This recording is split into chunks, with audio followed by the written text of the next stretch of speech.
Bonjour Stéphanie. Alain, tu es professionnel de la coiffure, tu exerces au sein du salon Robin Gauthier à Saint-Joseph. Tout à fait. Nous avons Huguette. Huguette, elle a 60 ans. Huguette, elle a le temps et elle adore s'occuper de ses cheveux. Qu'est-ce qu'on peut conseiller à Huguette pour pouvoir prendre le temps, prendre soin de ses cheveux? Comment faire un shampoing? Est-ce qu'on peut lui donner des petites anecdotes, des petits trucs de fille?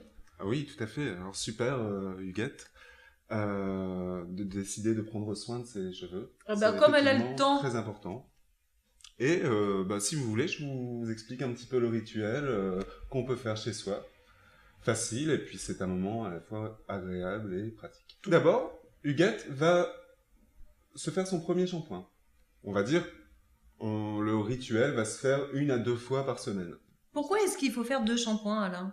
Alors je vais vous expliquer. Tout simplement, le premier shampoing, ça va être le plus neutre, le plus basique possible. Ça va enlever tous les résidus sur le cheveu. La saleté, la poussière. Saleté, poussière, pollution, tout ce qu'il peut y avoir dans les cheveux, le résidu de laque, etc. Le premier shampoing donc va nettoyer tout ça. Et le second va préparer le cheveu à recevoir le soin adapté à son type de cheveux. Alors là, tu parles de conditionneur, de masque, ce genre de choses. Là, c'est le deuxième shampoing. Donc, qui va préparer le cheveu à recevoir le masque. En général, on parle plus de masque. Un masque adapté.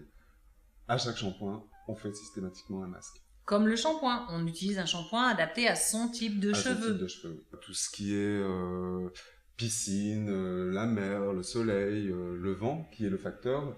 On ne le sait pas souvent, mais c'est le facteur qui va le plus dessécher le cheveu. Ah, les filles, vous avez noté?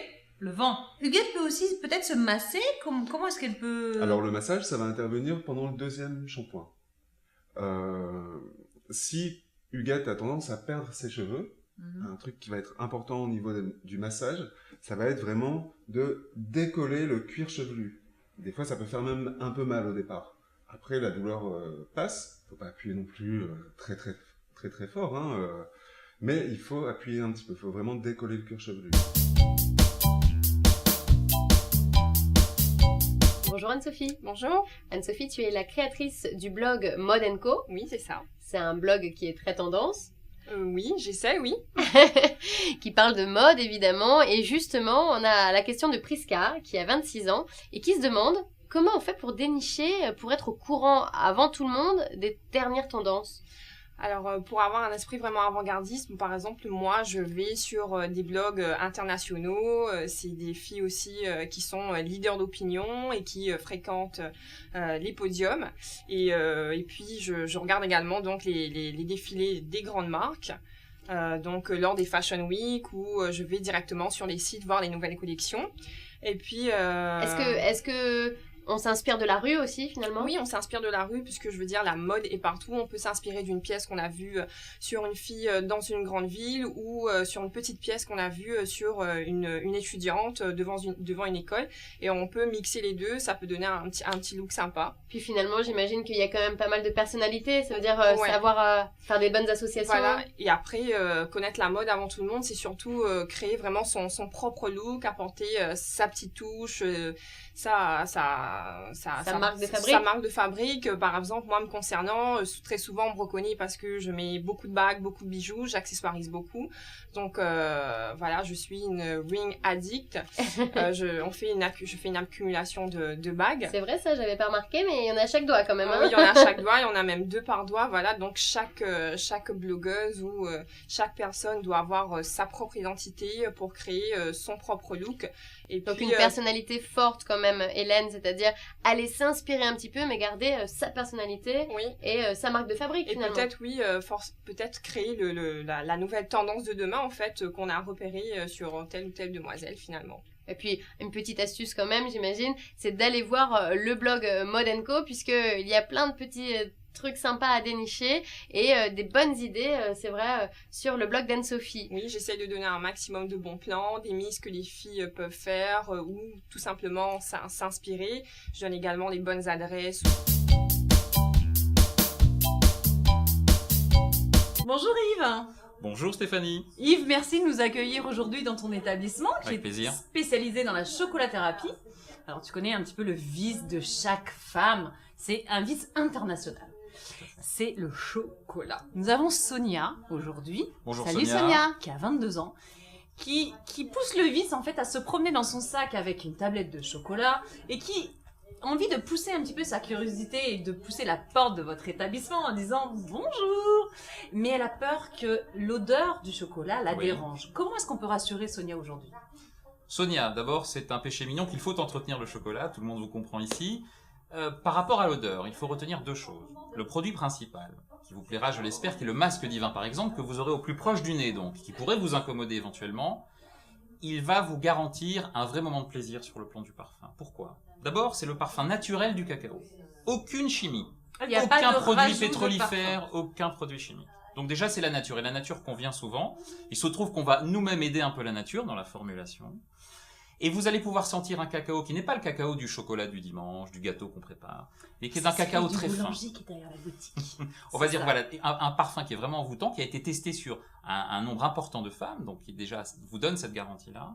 Et je dirais qu'il a aussi cette particularité de vous donner à sentir le cacao tel qu'on ne le sent jamais. Un peu cette caboche fraîche qu'on ouvrirait avec une machette et qu'on sentirait au milieu de la forêt où il a été cueilli. C'est un parfum très très entêtant et très bon. Vous imaginez les filles dans les champs avec les graines de cacao, votre petite machette, bon vous oubliez les talons et la robe, ok.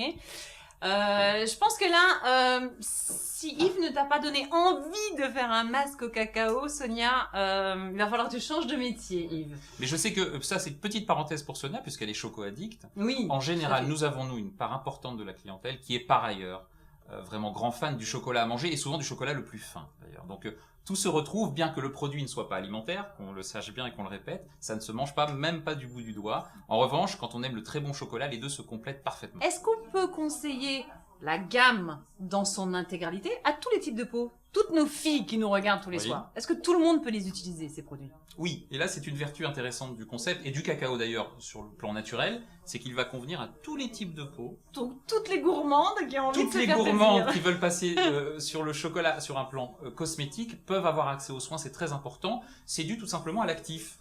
C'est ce qu'on appelle le cacao un actif normalisant. Il va pouvoir accueillir à la fois une peau très grasse D'accord. et une peau très sèche et une peau mixte en lui prodiguant des bienfaits.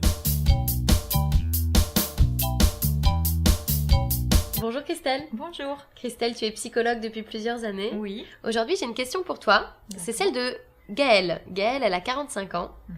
et elle a un petit souci technique avec son chéri, c'est qu'apparemment, il a tendance à s'endormir tout le temps, tout de suite après avoir fait l'amour, et elle aimerait bien D'accord. que tu lui donnes des petites techniques pour le réveiller un peu.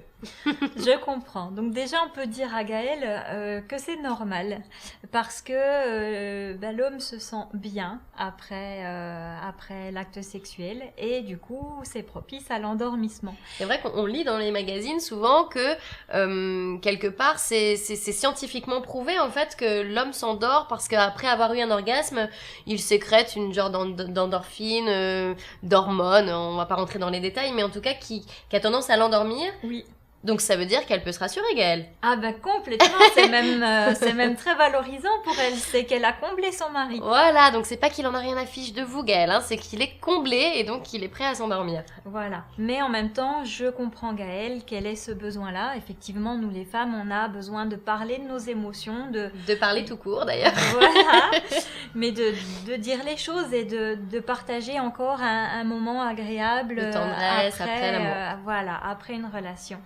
Et ce que peut faire Gaëlle éventuellement, c'est déjà le dire à son conjoint. Lui dire qu'elle a envie, qu'elle a besoin de discuter avec lui Oui, après. voilà. Et puis, de trouver un compromis avec lui pour que ça ne dure pas trop longtemps, pour que chacun des deux y trouve son compte. Et il y a aussi une autre petite astuce, c'est de faire ça quand son chéri est moins fatigué. Donc le matin ou dans la journée, ou en tout cas tôt en soirée, peut-être avant de manger, pour qu'il n'ait pas forcément l'envie tout de suite de s'endormir. Gaëlle, je pense que Christelle t'a apporté des solutions très concrètes, très explicites. Donc déjà, rassure-toi, si ton chéri s'endort, c'est qu'il est comblé. C'est pas qu'il en a rien à faire de toi. Et alors, au lieu d'aller faire des petits câlins avant de s'endormir, plutôt privilégier des câlins matinaux ou bien des petites siestes crapuleuses dans l'après-midi quand on est en week-end ou en vacances. Ou alors juste avant manger, parce que s'il a faim, il s'endormira pas. Bonjour Raïssa. Bonjour Mélanie, Raïssa, tu es blogueuse depuis plus de 3 ans. c'est bien ça. Tu as un blog qui s'appelle Be Happy. Et ensemble, aujourd'hui, on va répondre à la question de Joanne. Joanne, elle a 28 ans. C'est une blogueuse. Elle n'a pas de blog elle-même, mais elle est fan de blog. Elle en consulte plein sur la toile. Et elle se pose une question. Finalement, une blogueuse, est-ce que c'est une journaliste ou une critique ?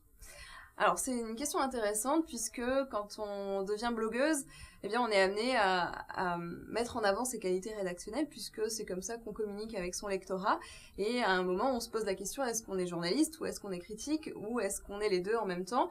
Alors pour le côté journalistique, je dirais que non puisqu'un journaliste, on part du principe qu'il parle de tout et il ne choisit pas forcément son sujet. Alors qu'une blogueuse, en tout cas dans mon cas, je choisis uniquement des sujets sur lesquels j'ai envie de communiquer et effectivement il y a une part de critique puisque ça m'arrive de mettre en avant des bonnes adresses et finalement faire la promotion par le biais d'une critique toujours positive, mais ça reste de la critique d'un lieu ou d'une adresse. Il y a des journalistes aussi qui créent leur blog puisqu'ils ont des choses à se dire et où ils ont des supports de communication qui font qu'ils s'expriment là-dessus.